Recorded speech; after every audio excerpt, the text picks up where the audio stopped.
recording a little bit late today, just because I went to a talk on Python cybersecurity vulnerabilities and stuff. But I'm doing my vlog today. Nothing really new. Things are going really well at work, but I'm trying to make the most of like events and stuff in Augusta. And I got to go see this really cool talk by this guy. His name was Mark Baguette, and he showed us how to basically do a bunch of really malicious stuff with Python, which I'm trying to do. I don't really mess with this OS library, but I can see that this REPL compiler has this exec function, and I know that if I can import the operating system, then I can do os.command, for example, make dir. I can run commands on this. So I already can see the version of Python, and I can see that I'm in like a user file and I'm using xterm 250. Like there's some color, there's some environment variables that are exposed to me in this, but things that I want to do are like make dir test. And some like the person who made this interpreter REPL is like they cleaned it up so that you can't just call command in here, but that's basically what I was doing. So it was a really interesting talk. It was by this organization called ISSA. I just wish that I will figure out how to do this. You better believe it. I'll definitely figure out how to do this, but there's a way to use Python and change the encoding of the strings that are going to be brought into, change the encoding of the strings that are used in your, not changing the encodings, but there's different functions in Python that will use strings, and there's things like pickle, which will unwrap those strings as objects. So you can encode something in a string, write some malicious code that undoes the string as an object and runs your piece of code while other code is running on an operating system that you didn't have access to. So it's really exciting stuff, and just kind of checking that out, seeing what's going on with that. But other than that, everything's going really great. And if you're in the Augusta area, definitely check out this. They have this thing called ISSA Augusta. This is the Information Systems Security Association in Augusta. It's just something I'm getting into. I'm a developer, so I need to be aware of security, and definitely need to be more aware than I actually am. But I might start generating this kind of like side of me that's interested in hacking. It's not really hacking. It's like just understanding how things work at a low level, which I'm pretty familiar with because of C and C++. So I think that's the confusing part. Like if you're used to high level languages, then it's probably pretty weird to think about, like what a machine would understand. But I tend to think on that level a lot, just because, it's low level programming. You need to know the hex code if you're trying to use the default colors in the console for Windows. So that's stuff that you use in C and C++ all the time. I even know how they change because I rewrote a bunch of code that someone else wrote. But yeah, definitely check out this place. It was cool. It was fun. Yes, that's pretty much what I've been up to today. It was a pretty good day at work.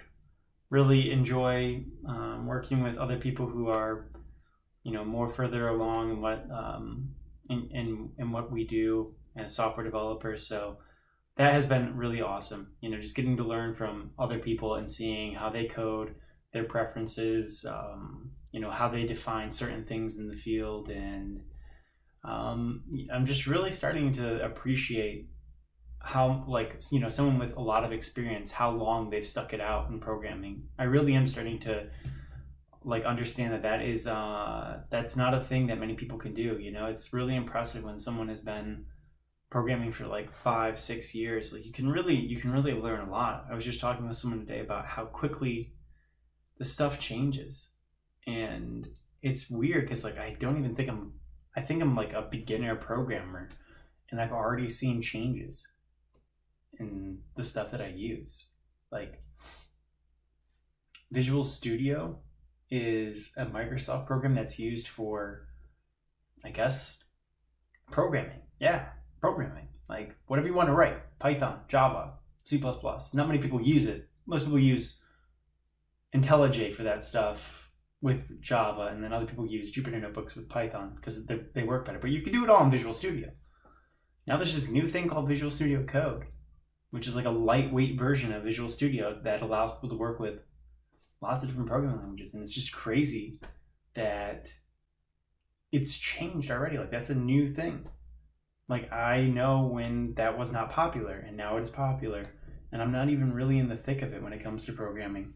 So I can't imagine what it must be like for someone who has been programming for like 30 years. That's gotta be, or for example, my dad has been doing it for better half of 4 years. That's, yeah, about better half of 40 years. That's pretty crazy. So those people started out just watching little LEDs flip on and off, and that's how programs are written. And nowadays we have more languages than we really know what to do with. I think that right now we're living in an age where people are recreating tools that are already there, and it's pretty remarkable that we're moving that quickly, that it's so easy for people to just make tools that are already there. But yeah, it's cool to be working with a team of people who have been exposed to more information than I have. I like learning from them. And I like going to talks where, this person, Mark Baguette, he has been in the cybersecurity industry for a really long time. And I think the stuff that he showed me in that little talk, like, he showed me where I can go to get the information to find out more about this stuff, the different exploits, the people who are behind the exploits, the name of the exploits, in just about 30 minutes. So if you're a developer, I would encourage you to focus less on spending all, like, I would take advantage of those rare moments when some senior person is giving a talk, or there's going to be a meetup where there will be other people who have more experience in programming. Not because you need a network to find a job.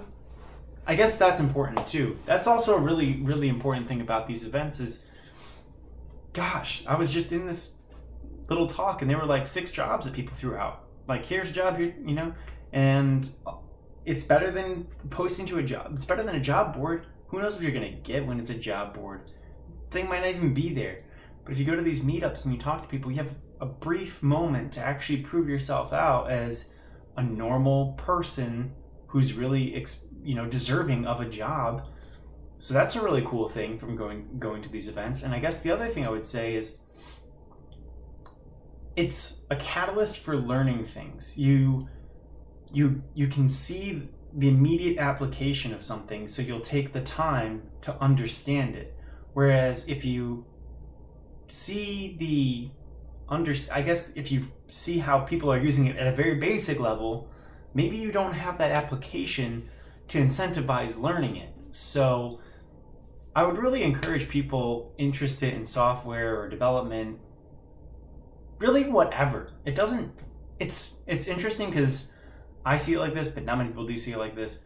Anything you're interested in, the more that you talk to people who are experienced in that field, who have encountered success in that field, you're doing yourself a disservice if you're not doing that, because it's a roundabout way to think that you're just going to be the person who's going to figure it all out. And it can happen.